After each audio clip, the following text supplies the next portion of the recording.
देखो यहाँ पे ये है हम लोग का शरीर का, ठीक ना। हम लोग का पेट में कैसे कैसे मतलब खान भोजन पहुँचता है, ठीक ना। तो हम लोग का मुख गुहा से भोजन कहाँ पहुँचता है? ग्रास नली में। कहाँ पहुँचता है? ग्रास नली में। और ग्रास नली से होकर कहाँ गुजरता है? फिर निगल द्वार में। कहाँ पहुँचता है? निगल द्वार में। और निगल पहले भोजन हम लोग कहाँ से ग्रहण करते हैं? ग्रहण करते हैं कहाँ से? ग्रहण करते हैं मुख गुहा से। मुख गुहा से मुख गुहा ग्रहण करते हैं, ठीक ना। मुख गुहा से कहाँ आता है? ग्रास नली में। कहाँ आता है? ग्रास नली में। और ग्रास नली से कहाँ आता है? निगल द्वार में। निगल द्वार में। और निगल द्वार से कहाँ पहुँचता है? निगल द्वार से पहुँचता है निगल द्वार से पहुँचता है निगल द्वार से। ये इसको वो क्या बोलते हैं? इसको ये जो है ये नीचे बीच वाला इसको बोलते हैं छोटी आंत। निगल द्वार से कहाँ पहुँचता है? छोटी आंत में। छोटी आंत में, ठीक ना। और छोटी आंत से पहुंच जाता है कहाँ पे? बड़ी आंत में। ये जो ऐसे करके दिख रहा है, ठीक ना। ये जो ऐसे करके दिख रहा है, ठीक ना। ये जो है कौन सा? ये है बड़ी आंत। कौन सा? ये बड़ी आंत है। ये बड़ी आंत पहुंचता है कहाँ होता है? बड़ी आंत में। और बड़ी आंत में आने के बाद भोजन जो है पूरा पच जाता है, ठीक ना। पचने के बाद मलद्वार होती है रेक्टम, इसको बोलते हैं रेक्टम, ठीक ना। रेक्टम होके बाहर निकल जाता है, ठीक ना। तो मुख गुहा, ग्रास नली से निगल द्वार से छोटी आंत से बड़ी आंत में पहुंचता है, ठीक ना। ये है यकृत, इसको क्या बोलते हैं? यकृत। और ये है छोटा सा रहता है पित्त, और इसको बोलते हैं अमाशय। इसी को बोलते हैं पेट। अमाशय को बोलते हैं पेट। पूछेगा अमाशय में कौन सा अम्ल पाया जाता है? तो अमाशय में कौन सा अम्ल पाया जाता है? HCl। अमाशय में कौन सा अम्ल पाया जाता है? HCl। और इसको क्या बोलते हैं? ये जो है छोटी आंत। क्या उसको? छोटी आंत। और इसको क्या बोलते हैं? ये बड़ी आंत बोलते हैं। तो सबसे पहले छोटी आंत भोजन पहुंचता है बड़ी आंत में, छोटी आंत में। पूछेगा कि मनुष्य का सबसे बड़ी ग्रंथि कौन सा है? यकृत। कौन है? यकृत। यकृत का वजन कितना होता है? 1.5 केजी, ठीक ना। 1.5 केजी, ठीक ना। 1.5 केजी होता है। अब इसको बोलते हैं, ये जो है ये ऊपर वाला को बोलते हैं कोलन। क्या बोलते हैं? कोलन। और ये इसको क्या बोलते हैं? रेक्टम। क्या बोलते हैं? रेक्टम बोलते हैं इसको। कोलम और रेक्टम। और यहाँ पे एक रहता है, एक बीमारी होता है, तुम लोग को सुना होगा, अपेंडिक्स। कौन कौन सुना है नाम? बीमारी अपेंडिक्स। ऑपरेशन जो होता है, देखा अपेंडिक्स मतलब ऑपरेशन हुआ है, ठीक ना। ये एक ऐसा शरीर है, ठीक ना, यहाँ पर आता है, ठीक ना। अपेंडिक्स देखा होगा, अपेंडिक्स, ठीक ना। अपेंडिक्स ये शरीर का अंग बढ़ जाता है, ठीक ना। बढ़ जाता है, इसलिए हम लोग को क्या होता है? पेट में गैस बनने लगता है, ठीक ना। दर्द करता ज्यादा, इसलिए उसको क्या करता है? ऑपरेशन के दौरान इसको काट करके निकाल लेता है, उससे कोई इफेक्ट नहीं पड़ता है। यही रहता है अपेंडिक्स। छोटा सा अंग बढ़ जाता है, ठीक ना। इसी को बोलते हैं अपेंडिक्स। क्या बोलते हैं इसको? अपेंडिक्स बोलते हैं इसको। अपेंडिक्स, ठीक ना। अपेंडिक्स। पूछेगा अपेंडिक्स कहाँ का प्रश्न कहाँ रहता है? ये रहता है बड़ी आंत में रहता है। कहाँ रहता है? बड़ी आंत से रहता है, अंग बढ़ जाता है, ठीक ना। छोटा सा रहता है, ये अंग बढ़ जाता है। अपेंडिक्स सुना होगा, ठीक ना। अधिकतर आजकल अपेंडिक्स होता है, महिला सब में होता है ये बीमारी अधिकतर। अपेंडिक्स, ठीक ना। तो कुछ समझ अपेंडिक्स क्या होता है? अपेंडिक्स मतलब एक अंग बढ़ जाना, ठीक ना, उसी को बोलते हैं अपेंडिक्स बीमारी, ठीक ना। और उसका ऑपरेशन होके मतलब काट क्या करता है? इसको निकाल देता है। ये बिना काम का होता है ये, ठीक ना। ये बिना काम का। समझ में आ गया? इसको बोलते हैं यकृत। यकृत का वजन कितना होता है? 1.5 केजी। बताओ कि मनुष्य का सबसे बड़ी ग्रंथि कौन सा है? यकृत। पूछेगा कि अमाशय में कौन सा अम्ल पाया जाता है? HCl। हाइड्रोक्लोरिक अम्ल पाया जाता है। फिर पूछेगा कि अपेंडिक्स जो होता है, अपेंडिक्स कहाँ पाया जाता है?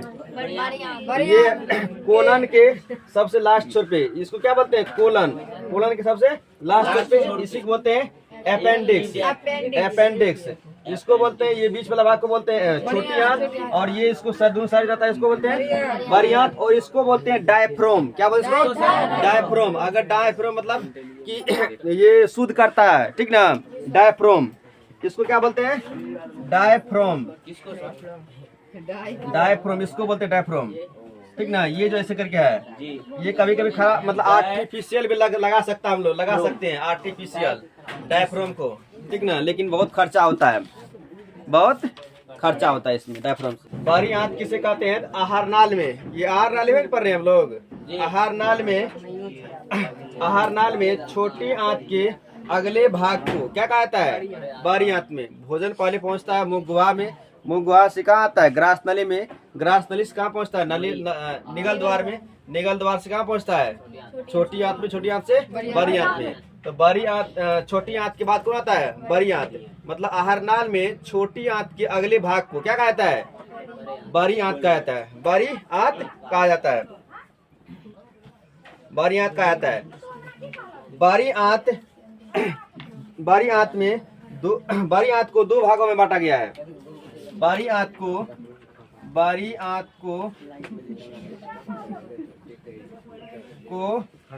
दो भागों में बांटा गया है।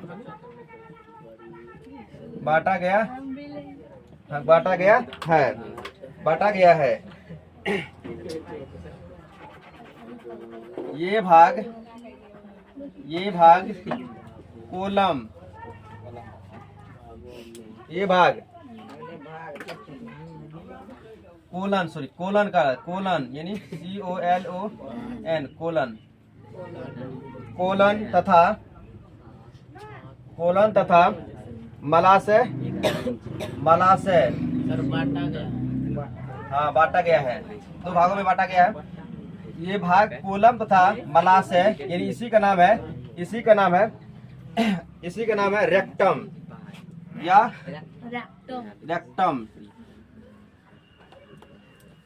रेक्टम कहते हैं।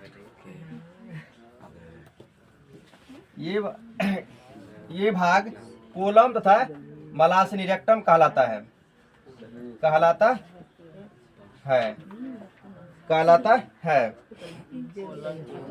छोटी आंत तथा बड़ी आंत के जोर पर एक छोटी नली होती है, इसे सीकम कहा जाता है। छोटी आंत और बड़ी आंत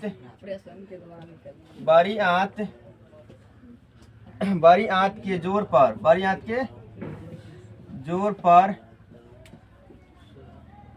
पर एक नली होती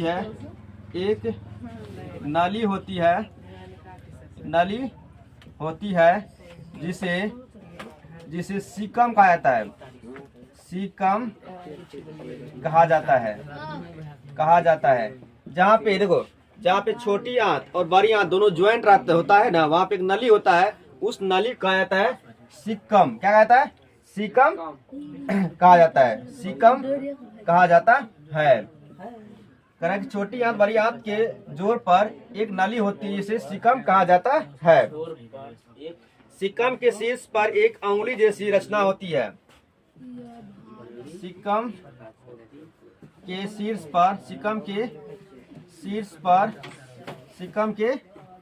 पर एक अंगुली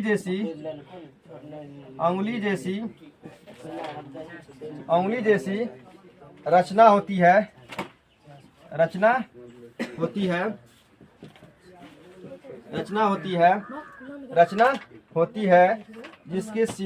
जिसका सिरा बंद होते हैं, जिसके सिरा बंद होते हैं।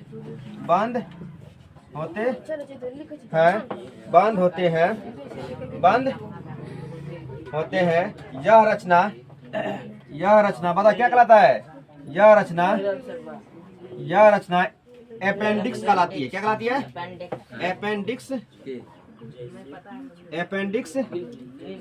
कहलाती है। अपेंडिक्स कहलाती है। कारण कि सीकम के शीर्ष पर एक अंगुली जैसी रचना होती है, जिसके सिरा बंद होते हैं। यह रचना क्या कहलाती है? अपेंडिक्स कहलाती है। क्या कहलाती है? अपेंडिक्स कहलाती है। मनुष्य के आहार नाल में अपेंडिक्स का कार्य नहीं होता है। ये ऐसा अंग है शरीर में, पूरा शरीर में एक ऐसा अंग है अपेंडिक्स जिसका कोई कार्य नहीं होता है, कोई कार्य नहीं है पूरे शरीर में, ठीक ना। ये फालतू शरीर में रहता है, इसलिए इसको काट के निकाल भी देता है तो कोई फर्क नहीं पड़ता है, ठीक ना। तो पूछेगा कि हम मनुष्य के शरीर का सबसे कौन ऐसा अंग है जो जिसका कोई काम नहीं रहता है? अपेंडिक्स। क्या? अपेंडिक्स। लिख रहा है कि मनुष्य के आहार नाल में, मनुष्य के आहार नाल में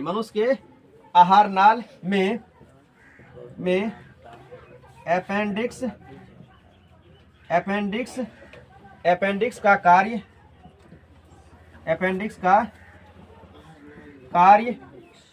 नहीं होता है, होता है। उसे अपेंडिक्स एक अवशेष अंग है। अपेंडिक्स क्या है?